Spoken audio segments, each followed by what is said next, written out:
Saya dan teman-teman kerjaan di kantor beres-beres barang kantor untuk pindahan ke kantor baru. Karena perusahaan saya membutuhkan kantor yang lebih besar, mengingat karyawannya bertambah banyak. Saya sendiri belum lihat dan belum tahu kantor baru perusahaan saya ini. Setelah beres-beres 2 hari, sampailah kita untuk pindahan menuju kantor baru. Lokasinya sendiri tidak jauh dari kantor lama kita. Kurang lebih perjalanannya sekitar setengah jam saja. Setelah tiba di kantor baru, suasana kantor baru tersebut sangat adem dan lingkungannya asri, serta sejuk dan agak hening atau agak sepi. Sementara di dalam kantor tersebut kondisinya agak gelap, karena kurangnya akses sinar matahari yang masuk ke dalam kantor tersebut. Ditambah di kantor tersebut dikelilingi banyak pepohonan, terus lokasinya juga berada di perumahan kecil. Kantor tersebut bangunannya besar dan terdiri dari 2 lantai. Kamar tidur totalnya ada 8, di atas ada 4 dan di bawah ada 4. Sementara kamar mandi ada 4, di atas ada 2 dan di bawah ada 2. Kantor baru tersebut berada paling pojok, serta di depannya ada tanah kosong yang luas sekitar 200 meter. Tanah kosong tersebut rimbun oleh banyak pohon buah-buahan. Sementara di pinggir kirinya ada tanah kosong sangat luas sekali, tapi dibenteng tembok tinggi oleh komplek tersebut sebagai pembatas. Saya sendiri tidak tahu tanah luas tersebut dipakai atau ditanami apa saja, karena tertutup oleh tembok benteng tinggi komplek tersebut. Dan saya pun tidak terlalu banyak tanya mengenai tanah kosong yang di pinggir kantor baru tersebut. Pikiran saya sih paling juga tanah yang pinggir kantor perusahaan saya ini kebun-kebun milik warga saja. Singkat cerita, kita sudah 2 minggu menempati kantor tersebut. Memang di kantor itu suka ada yang menginap, 2 atau 3 orang karyawan. Yang pasti ada suami istri yang stay dan menginap di kantor perusahaan saya tersebut. Suami istri ini yaitu sebagai admin dan OB, beserta anaknya yang masih umur 2 tahun yang tinggal di kantor. Saya juga ketika masih di kantor yang dulu kadang suka menginap ketika banyak kerjaan. Tapi di kantor baru ini saya belum pernah menginap karena memang juga baru 2 mingguan menempati kantor baru itu. Pada suatu waktu, saya ada klien yang mau ke kantor untuk membahas mengenai kerjaan. Kebetulan klien saya ini bisanya ke kantor itu sekitar jam 8-an malam. Akhirnya setelah ditunggu, klien saya datang juga. Setelah ngobrol, klien saya ikut sholat di musola, yaitu sholat Isya. Kebetulan di kantor saya ini ada musola yang lokasinya itu dekat tangga yang mau naik ke lantai 2. Setelah beres sholat, klien saya ini, beliau menanyakan apakah ada kakek-kakek yang tinggal di kantor ini. Dengan pikiran bingung, saya jawab, tidak ada. Lalu saya menanyakan, kenapa Pak menanyakan ada kakek-kakek tinggal? Lalu kata klien saya, tadi saya lihat di lantai 2 ada kakek-kakek melihat ke arah saya. Dengan sedikit ketakutan saya jawab, masa sih Pak? Di sini nggak ada kakek-kakek. Lalu klien saya jawab dengan sedikit menerangkan, oh mungkin saya salah lihat saja. Akhirnya kami membahas pekerjaan lagi. Setelah klien pulang sekitar jam 10-an malam, karena posisi atau kondisi sudah malam, akhirnya saya menginap di kantor, karena waktu pun itu ya sudah larut malam. Kebetulan di kantor yang menginap pada saat itu ada 4 orang termasuk saya. Saya pun setelah cuci muka dan sikat gigi langsung istirahat tidur di kamar bawah. Ketika jam 2-an subuh kurang lebih, saya dikagetkan oleh suara tangisan anak suami istri yang menginap di kantor tersebut. Tapi saya melanjutkan tidur karena saking ngantuknya. Tapi setelah hampir setengah jam, anak itu tidak berhenti menangis. Akhirnya saya bangun dari tempat tidur dan keluar kamar untuk melihat anak suami istri itu yang menangis.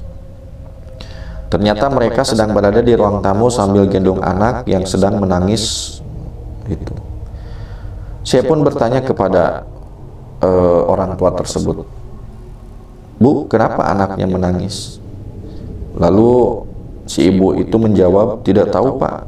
Memang pas tidur di kantor ini sudah 3 hari selalu nangis sekitar jam 2-an. Lalu suaminya nyeletuk, "Mungkin juga lihat hantu."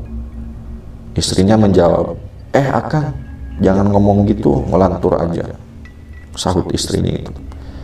Memang anak tersebut menangis sambil bilang, "Takut ada kakek, takut ada kakek."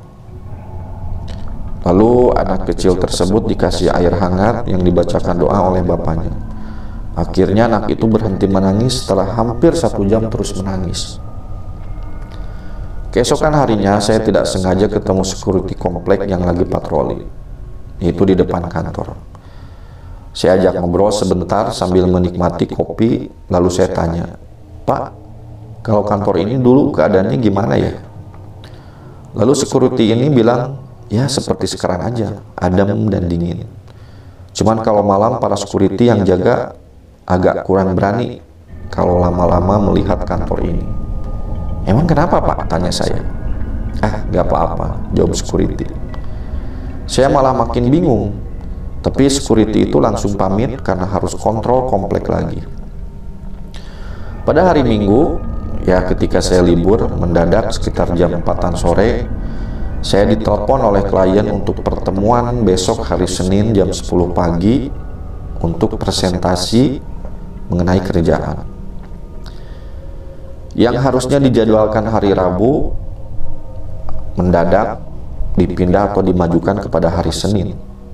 Ya demi lancarnya pekerjaan saya mengiyakan saja jadwal presentasi yang mendadak.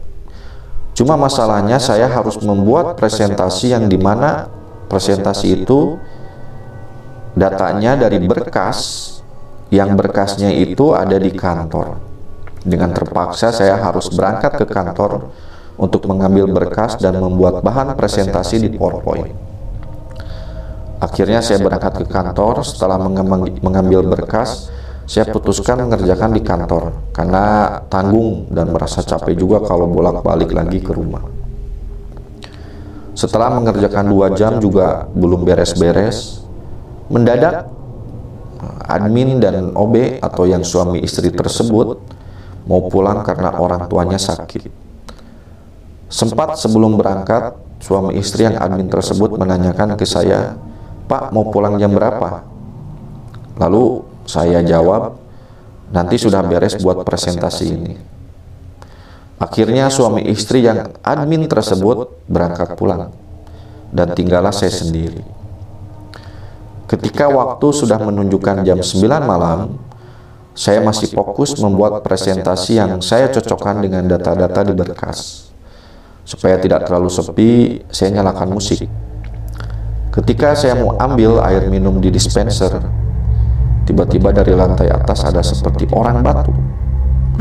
Tapi mungkin saya salah dengar, karena ada suara musik juga. Lalu serang beberapa menit, ada suara batuk terdengar lagi lebih keras. Lalu saya matiin suara musik dan duduk kembali. Setelah itu ada lagi suara pintu dibanting di lantai atas. Karena penasaran, lalu saya cek ke atas. Setelah lihat sekeliling ternyata tidak ada apa-apa. Sepintas saya penasaran melihat tanah kosong yang ada di samping kiri kantor baru ini. Karena saya pikir tanah kosong ini kebun-kebun biasa milik warga. Saya melihat dari teras kantor lantai atas karena kondisinya gak kelihatan atau gelap, jadi gak kelihatan apa-apa. Lalu saya ambil senter untuk melihat tanah kosong tersebut. Setelah memakai senter, saya benar-benar kaget. Astagfirullah, ternyata tanah kosong tersebut adalah kuburan yang sangat banyak dan luas. Spontan bulu kudus saya merinding. Lalu dari kamar ada suara orang batuk lagi. Lalu saya cek lagi dengan rasa ketakutan. Saya buka pintu pelan-pelan. Ya Allah, Saya nggak percaya, saya sangat kaget sekali ketika melihat ada sosok kakek-kakek membelakangi saya dengan rambut pelontos, memakai baju lusuh dan celana pendek, terus batuk tanpa henti, bahkan batuknya itu sampai mengeluarkan darah yang berceceran di lantai. Tanpa pikir panjang, saya langsung menutup pintu kamar itu, langsung bergegas ke bawah dan membereskan laptop serta berkas-berkas, lalu saya buru-buru mengunci pintu kantor dan menyalakan motor, lalu berangkat pergi untuk pulang. Di pos satpam saya berhenti dan mengobrol dengan security komplek. Setelah saya ceritakan kejadian barusan, ternyata security komplek juga sering melihat sosok kakek-kakek di lantai 2 rumah tersebut. Bahkan tanah yang di depan kantor saya tersebut sering menampakkan diri hantu wanita. Usut punya usut, ternyata dulu di kantor baru saya tersebut, ketika pembangunan perumahan tersebut, awalnya ada kuburan beberapa, salah satunya kuburan kakek-kakek yang dibongkar, karena ternyata ada beberapa kuburan yang secara tidak sengaja melebihi batasan tanah TPU atau tempat pemakaman umum kuburan tersebut, dan masuk ke tanah orang lain, yaitu yang punya atau yang komplek tersebut. Setelah diukur ulang ternyata benar, akhirnya si pemilik tanah minta dibongkar beberapa kuburan yang ada di tanah dia karena mau dibangun perumahan. Setelah kejadian itu saya ceritakan kepada bos saya, dan bos saya menggelar syukuran di kantor tersebut, serta bos saya memanggil ustadz untuk menetralisir hal-hal goib di kantor tersebut. Sejak saat itu saya tidak pernah berani menginap di kantor kecuali menginapnya banyak kali. Semoga kisah ini ada hikmah dan pelajaran yang bisa kita ambil. Terima kasih.